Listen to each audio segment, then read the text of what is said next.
ginawa ito noong 2018 hanggang ngayon. Eh, walang nangyari dito. Hindi umanlad ito. Ever. No? In fact, kaya nga hindi tinanggap ng MMDA ito. Kasi nga, nung chinek ka, hindi ka nagkakaroon. So, 8 years naghintay yung mga kababayan natin dito sa barangay Sunod Apo. Na paano barangay? Sunod Apo. So, yung community na imbes na nakatulong pa to, ay makasama pa. Umakas pa gamit pa. So, ngayon, based on directive ng Pangulo, ito na ginagawa natin. At importante rin, magpapasalamat kaming lahat sa prime infra, no? Tsaka sa prime infra. Kasi talagang nag-volunteer sila na talagang tignan na kung ano ba talagang problema ng Sunod Apo and ayusin ng problema. Kaya nga, masaya tayo ngayon, nagbigay sila ng update. By January 16, meron ng isang bomba na papagalahin na. Sinagta namin ngayon. Nakita na natin gumagana. Ang problema, yung tatlong bomba, hindi gumagana. Yung kamukha doon, pinakita sa amin yung sa side. Pinangat nila, sinabas nila, talagang mukhang sila na so kailangan na ng release. So, mo konti, pwede. Yan, okay na. Nagbigay tayo ng deadline, nagbigay ang Pangulo ng deadline. Kasi yun ang request ni Yorme na bago magsimula yung susunod na rating, at least 3 of the 4 pumps gumagana. So marami pa tayong gagawin between now and June of next year. Pero makikita nyo, may progreso na tayo. Umaandar na tayo. Private. Kamukha ng mga ibang taon na nakatenga lang tayo. At yung mga ginagawa, puro lang sabi nga ni Chairman, puro lang tayo. Na wala naman talaga. So ngayon, seryosohan na to. At commitment natin with the and with Prime Infra before June of next year. Umaandar at least 3 months umaandar. Para naman, maramdaman na ng mga kababayan natin sa Sunod Apo na inayos na yun. Hindi na sila mga. Kaya natin siguro Yorme muna. Anyway, good morning. Masaya kami dahil maalala nyo na last time Secretary James and MMDA Chairman and I went here. During the course of conversation, immediately Secretary James stopped everything. Kasi na-discover niya may bagong kontrata, 110 million. No? So, on that very moment, I vividly remember na yung tunyo na yan, once and for all, aralin natin muna kung ano ang tunay na problema ng buong pumping station. Now, with those time I spent studying it, today, magkakasama tayo, at least masaya akong ibabalita sa mga kapitbahay namin dito sa Sunod Apo na alam na yung problema, meron ng maayos at pang-permanenteng solusyon. And today, yung proof of concept doon sa solusyon na ibibigay, nakita namin, gumagana. So we are hoping that proof of concept will run January 16 as committed by the Prime Infra. So as time will go on, no, ang pangako at commitment nila, nakisuyo naman tayo na sana yung Mayo magtatagulan na naman, Junyo magtatagulan. By that time, at least 3 for the entire pampo kumana na.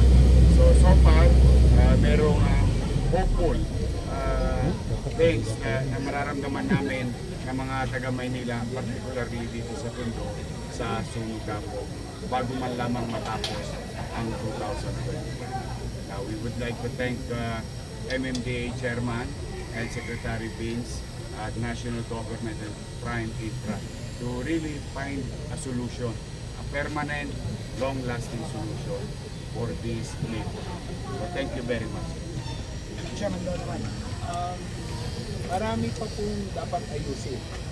Bukod po sa pagpapagana ng pump, nag-uusap nga po kami ng Secretary din sa mga yung po mga taga-prime Hindi na makita siya, no? Mr. Rason. Unang-una na po dyan yung crash rate. Nakita nyo naman po, mukhang hindi na po siya gagana dahil nag-stock na po siya habang panahon, 5 taong halos na hindi po gumagana yung mga crash rate.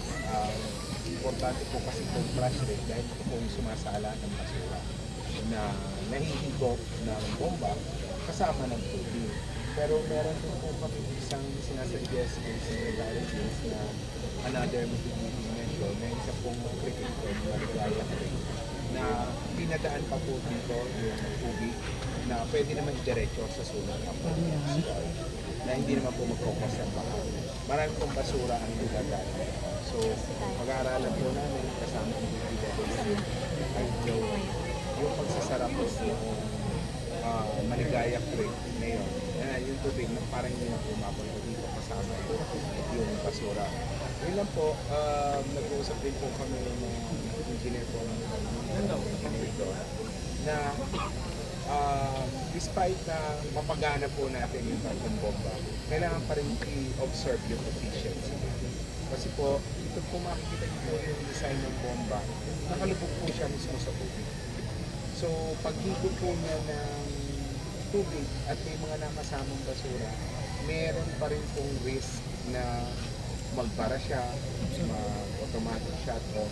So, kailangan pong i-observe between January 16, once na mapagana yung isang bomba, i-observe po yan ng engineers po, ng Carmintra, ng MMDA, ng DPW, na kung magiging efficient pa siya. Kung hindi po, meron po kaming plan B na palpa na po lahat yung buong system. Isipin nyo, sayang naman po yung pera ng gobyerno. Opo, may masasayang po probably. Pero yun po yung pinaka-conveniente at tamang gawin. Isa naman po, tirik na tirik. Babaha dito sa lugar na to, hindi masaserve yung catchment area, which includes Espanya, dahil lang doon po yung catchment area ng Blooming Creek Interceptor. Repair tayo ng repair, mag-aksaya tayo ng mas maraming pera. In the meantime, hindi po natin nasusolusyon. Pero yun po ang mga contingency na gagawin natin based on sa observation. Once na fully operational, at least yung isang pump, doon po sa isang pump po dito. So, tulong-tulong po kami dito, pinag-utos po ito ng Pangulo na once and for all, hanapan po na long-lasting and permanent solution na mapagana po itong sunog hapon na sabi nga ni Yorme, 8 taon na niya pong nire-request. Okay? Yeah. Sir, may nababanggit po. Ito na muna siguro sa stop lamp. Sige, siguro, bago tayo tumanggap ng tanong. Unang-una, yung sa Paco pumping station naman, yung nasira nung nakaraang bagyo, na-install na yung mga temporary stop guards as of Friday night last week. No, nagkaroon ng delay doon, no, pero ngayon final na-install.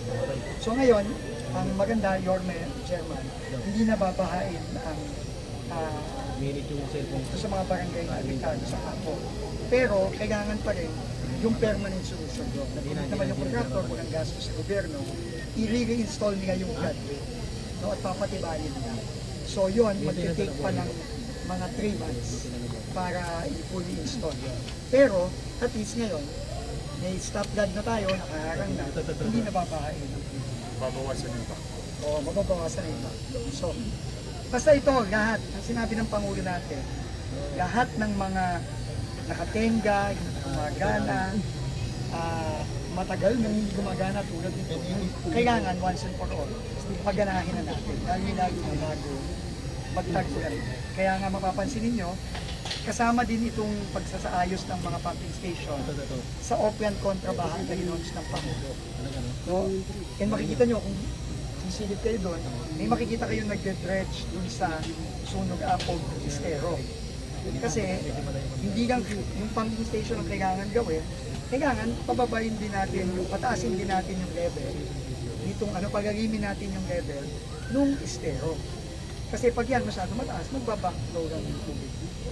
So, lahat yan sabay-sabay na pinapagawa ng Pangulo sa atin. Ipapasalamat din tayo sa private sector.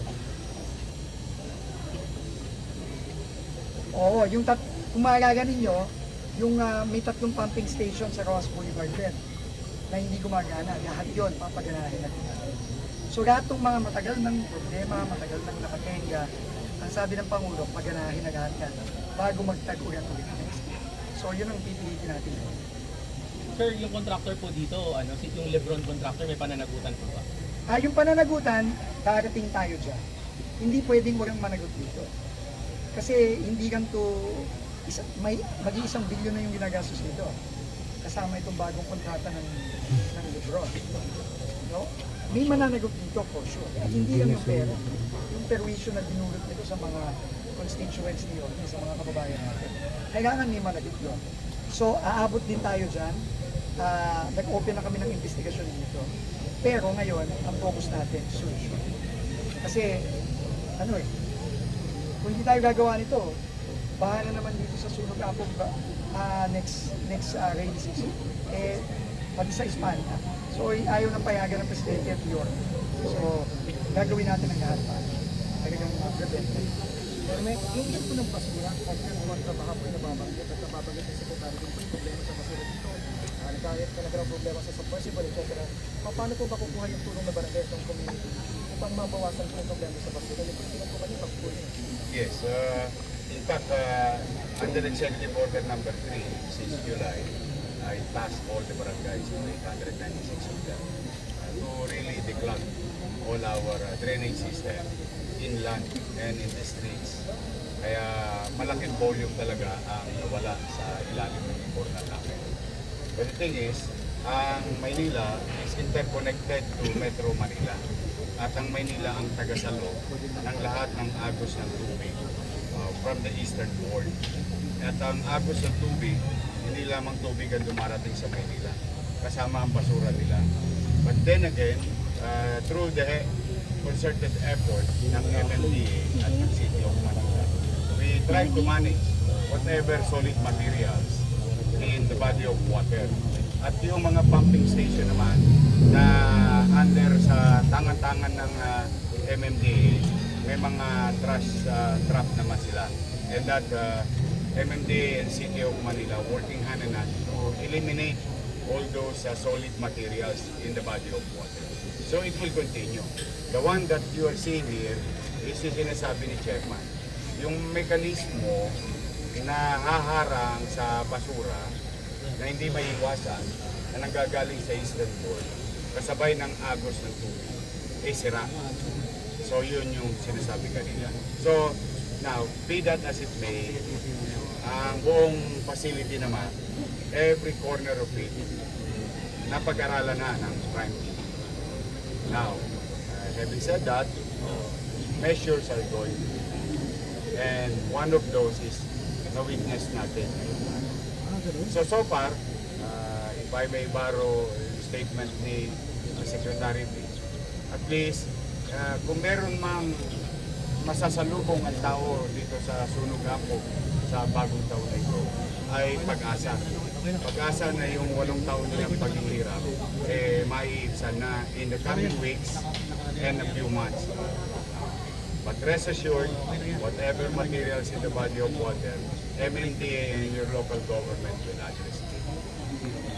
Di ba ito po, we took the rehab plan, yung sa Lebron, parang we reviewed the rehab plan. Yung assessment po natin, ano ba yung what was wrong with it, and paano natin iniba yung ginagawa ng effort of rehab? Okay, I think sinimplify lang muna, no? Check lahat ng bomba kung gumagana, number 1. Diba? And nakita nga, may mga gumagana, may hindi gumagana. No? Ikagawa, check yung ibang component, yung trash rate. Kasi baliwala yung bomba, kung hindi gumagana yung trash rate, kasi papasok lahat ng basura, barado kagad. Baka wala pang 1 oras na nagpapump yan, barado. So, ang napansin namin nung nakaraan, band-aid ang approach. Hindi habuan. Ngayon, ang ginagawa na natin, sa tulong ng Prime Minister, buo natin para pamatagalan. Okay? Sir, other matters. Yung sa service po. O sige. Iyan na natin, baka may tanong pa kayo kay Yorme, tsaka sila, baka madami pa sila. May tanong pa ba kayo kay Yorme, kay Kapsel? Wala. Hindi, I'll support you. Support kami. Secondly lang kami. So, alam niyo naman, nag-explain tayo sa bicameral conference committee kahapon. At after nung pag-uusap pa namin sa Senate, nag-issue tayo ng statement ngayon, humingi tayo ng paumanhin po sa ating mga senador dahil yung pong datos na pinadala ng DPWH several weeks ago ay clearly hindi sapat para makapaggawa ng tama at accurate na pag-a-adjust sa mga cost ng mga proyekto base na rin doon sa pagbaba natin ng mga presyo.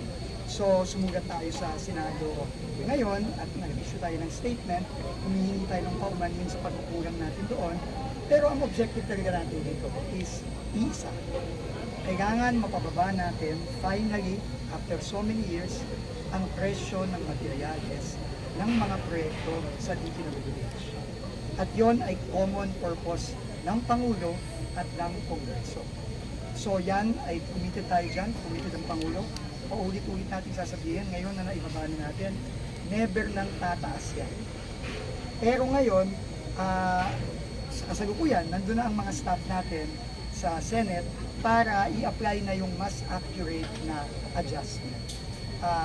Para ma-incorporate na natin yung howling, yung siyempre, ang pag bumili ka ng graba o ng asfalto o ng buhangin, siyempre, kailangan i-incorporate mo doon yung pagbiyahe, hindi naman yun nagagagdag na lang galing sa di ba? Sa gamit, di ba? Kailangan yung biyahe. So, kasama yon sa mga ina-adjust natin. At tingin natin, magkakaroon na tayo ng very clear solution dito sa problema natin para ma-ensure din na yung mga proyekto ng DPWH ma-implement naman ng tama, incorporating yung pagbaba sa cost ng material. So, very confident tayo na with this, masusolusyon na natin. Sec, the other day po, you mentioned na parang baka hindi kakayanin na i-adjust lahat. Hindi. Impossible na i-adjust lahat Imposible on talaga. time. Kung iisa-isay natin ang mga proyekto, 10,000 proyekto kasi yan, hindi talaga tayo matatapos. But that will take months. Pero ang ginawa natin ngayon, gagawa tayo ng mas accurate na estimate. Kasi estimate lang naman talaga yung ginawa. Di ba? So, ito mas accurate na estimate.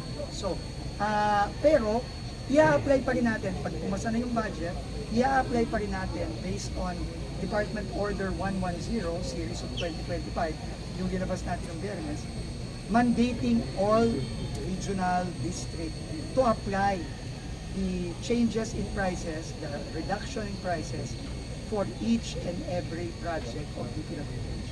Doon talaga gagabas kung ano yung final na magiging adjustment per project. So, doon natin din magagaman kung may dagdag na savings, mabuti.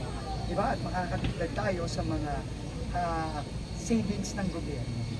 Sir, gano'n ka-importante na maibalik yung natanggal na control sa budget? Importante yun para masigurado lang na walang mga project o minimal ang mga project na magiging unimplementable. Kasi sinabi ko nga, kung nakita niyo yung presentation ko kahapon, yung isang araw, may mga project na sobra ang bawas, hindi na may implement ng tama. So yun naman ang, tingin ko wala, nagkakaintindi naman yan. No? So, ngayon na meron na tayong bagong adjustment, tingin ko aabot na tayo sa mas accurate, no, na pag-reduce, pero iaano pa rin yun. Ia-apply pa rin natin kada project kapag pumasa na.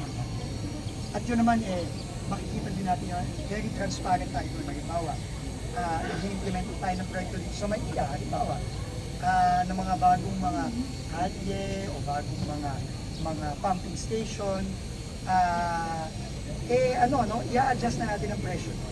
At doon natin makikita yung actual na savings per project. Last two question. Sec, baka lang. Last two. Last two lang. Meron lang kayong reaction din sa opening. Go. Bid. Nabasa ko nga. Anti naman. DPWH will always prioritize public safety. Always. So ngayon, nakikipag-usap ang ating regional office sa Davao, sa LGU, to ensure public safety first and foremost. Pero, kailangan din buksan na natin sa lalong madaling panahon yung Bukana Bridge at yung mga roads. Kasi, kawawa din naman yung mga kababayan natin na grabe yung dinaranas na traffic. So, balance yan ng public safety and yung convenience ng mga kababayan natin. So, yun ang ginagawa nila ngayon sa Davao. Thank you po. Tubig supposedly, ano po? Bakit po? Hindi. Kasi nga, merong questions on public safety ang LGU. So, tayo naman, lahat naman ng LGU, ganun tayo lagi. Whether it's Davao, Maynila, Cebu, Kansas. Public safety is always paramount para sa national government. Thank you po. And you mentioned transparency, sir. Parang Nakikipag-usap ngayon. yung in terms of transparency, sir, meron kasing mga budget monitoring groups na we also kind of want to see ano ba yung details din sa mga 10,000 projects, ano yung mga kailangang i-adjust. Will the DPWH also make that transparent? Kasi parang Yes, right now, of course. Senate, BICAM and DPWH nag-work together to calculate. Once na paasa na ito, no, and I'm sure the BICAM will be very transparent. Pero once na napasa na ito at ito'y officially budget na ng DPWH para sa 2026, lahat ito ilalagay sa transparency portal.